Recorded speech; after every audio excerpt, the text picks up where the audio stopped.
Let's make it more interesting for you.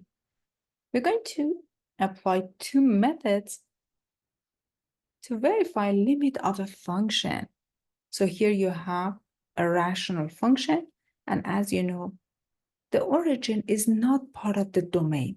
So if I ask you to write down the domain of this function, you're going to say that, hey, it is everything except for the origin.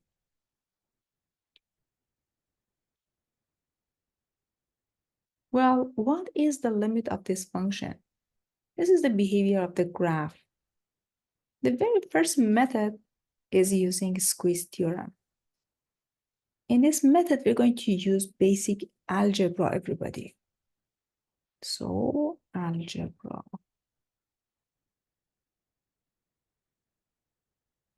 We know that any fraction that has larger denominator has minimum value 0 and the maximum value 1. So the absolute value of y squared divided by x squared plus y squared, this quantity is more than or equal to y squared. In the worst case, if x is equal to 0, you get 1, and when y is equal to 0, you get minimum value 0. Now, if you multiply both sides by absolute value of x, you end up with absolute value of x times y squared divided by x squared plus y squared, bounded between 0 times absolute value of x, which is again 0. And on the right-hand side, you have 1 times absolute value of x, which is absolute value of x. But now squeeze theorem says, hey, the limit from left is 0. The limit from right is also 0. So the limit of the middle function must be equal to 0 as well. So the limit from left, which is the limit of 0, is 0. The limit of absolute value of function as x approaches 0 is also 0.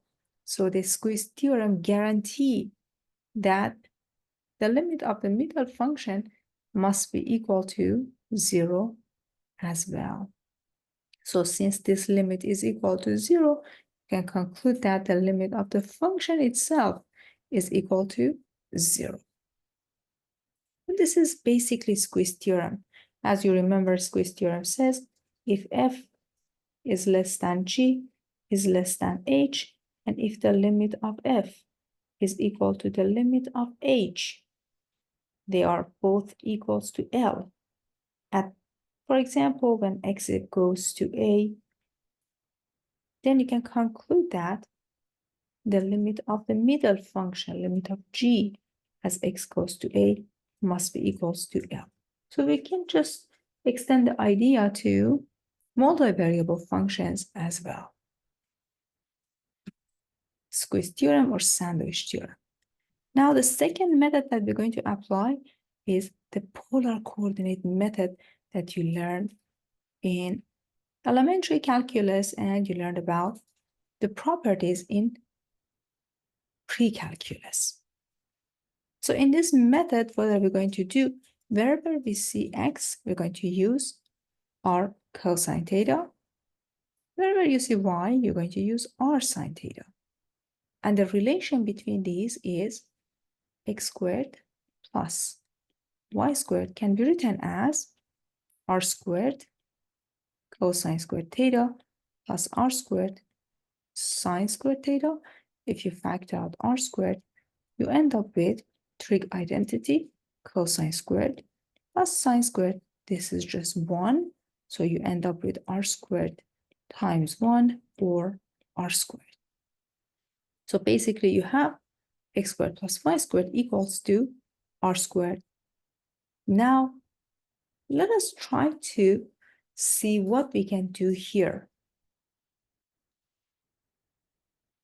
First of all, the absolute value of x, y squared divided by x squared plus y squared in the worst case scenario is 0.